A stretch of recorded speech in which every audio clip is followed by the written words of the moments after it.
Hello and welcome back with Books with Carol Ann. As you can tell, I'm in a different location today.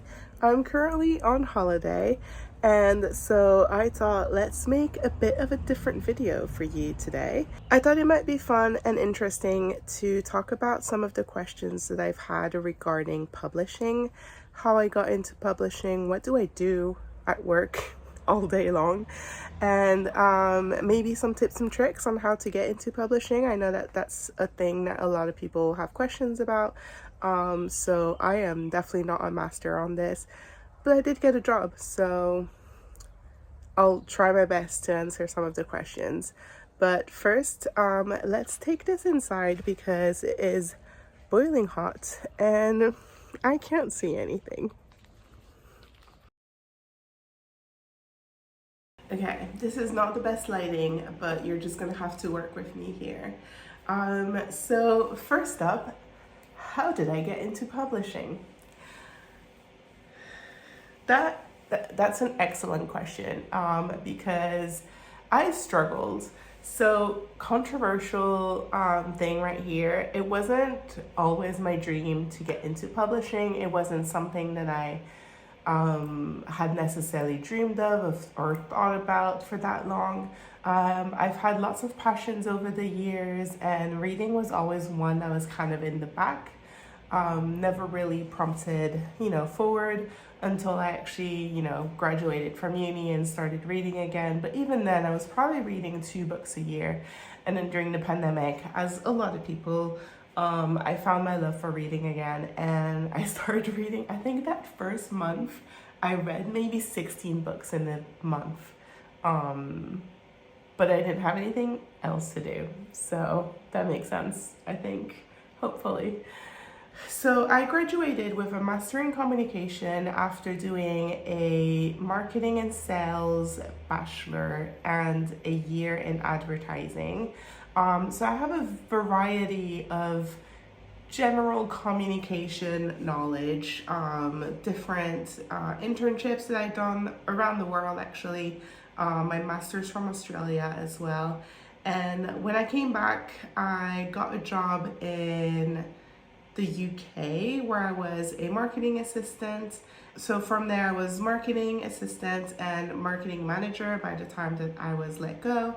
And after that, I became a marketing director for a different brand. And I was let go because of the pandemic at the start of 2020 and financial reasons for the company and all that. It just didn't work out.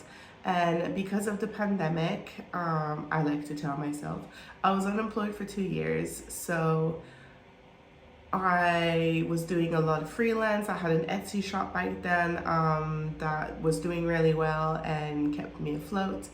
But I was still looking for, regular 9-to-5 job because that's how I work best, or it was at that point anyway, just having some stability. And so I started applying for a lot of music marketing because that was what I was into at the moment, and basically did like a wider search into entertainment rather than just music.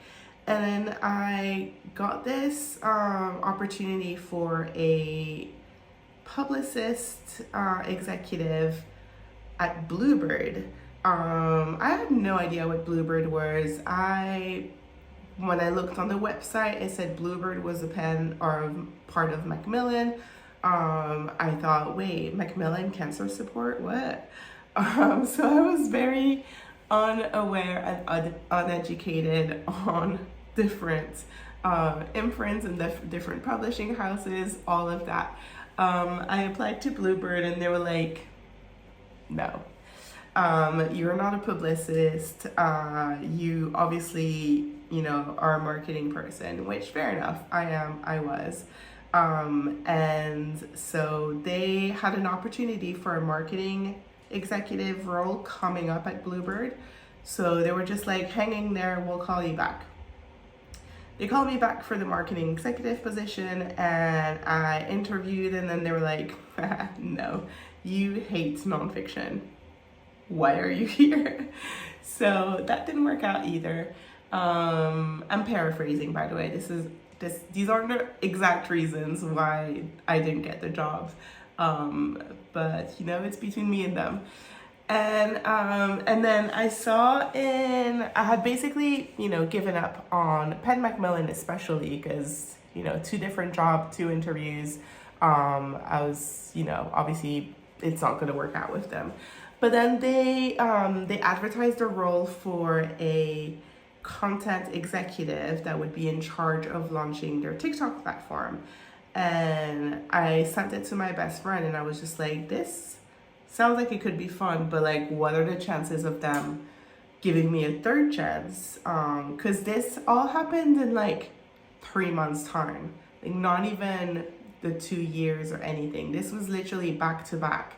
So I'm sure that the HR representative was also sick of seeing my name. But you know, I like to think that I have a really good resume. I'm pretty good at interviews as well. So, you know, I thought maybe why not? And in the application, I had to make a TikTok and send it to them and, you know, answer a couple questions, etc. And I'll show the TikTok that I made because I still have it. I still think it was really cute. Also, looking back on how I looked by then is so pandemic. It's actually kind of wild. But yeah, no. So this is the TikTok that I made for them.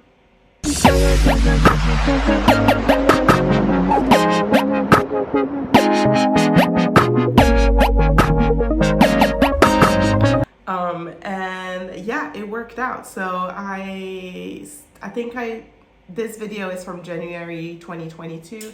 I started with them late in March 2022 and we are now in June 2025. So I like to think it worked out. I think some of the reasons that I was successful with getting the job was, well, because one, I had a lot of marketing experience. So what do I do now?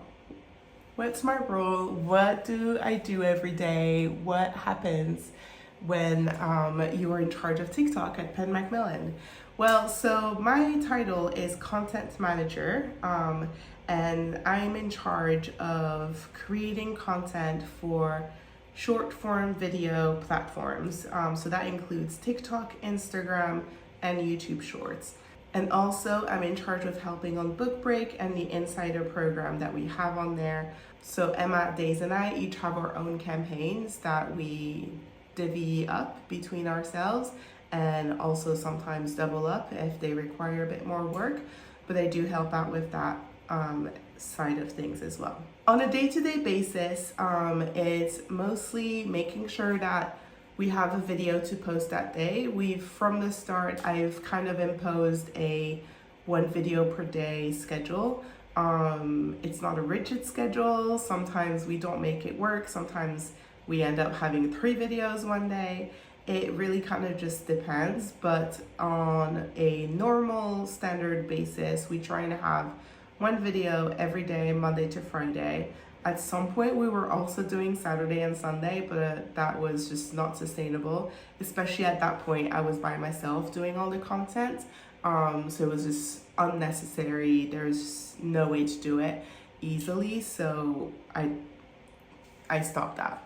So making sure we have 1 video per day. I make sure that our content board is always up to date so that we know what we still have to film that week, what books we need to order to make sure that we have them available to film, and we edit videos, we film authors when they're in. We also figure out which TikTok shop promotions are coming up so that we can film the videos ahead of time so they're ready to go live at that moment.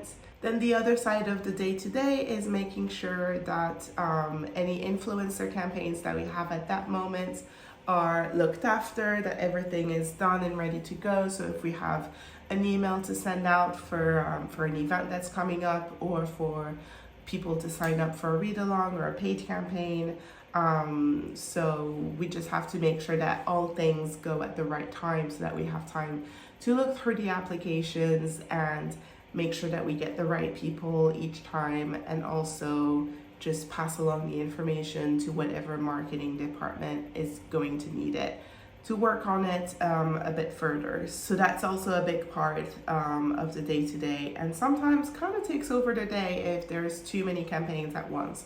But as long as the video for that day is ready to go, then I can concentrate on the campaigns themselves.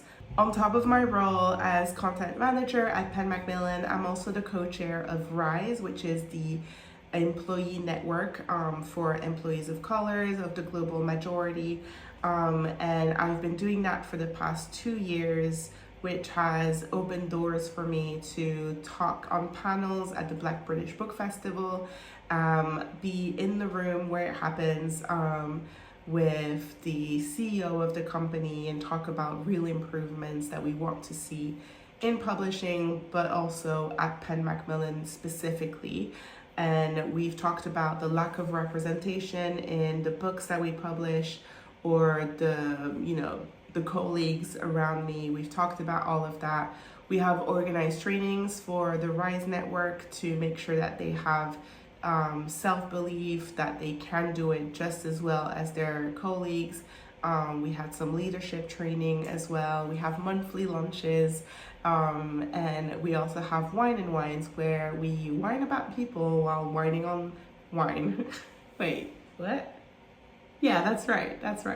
And yeah, I've been doing that for the past 2 years, and I should be retiring from that at the end of the year, because we're only allowed to do 2 years of it.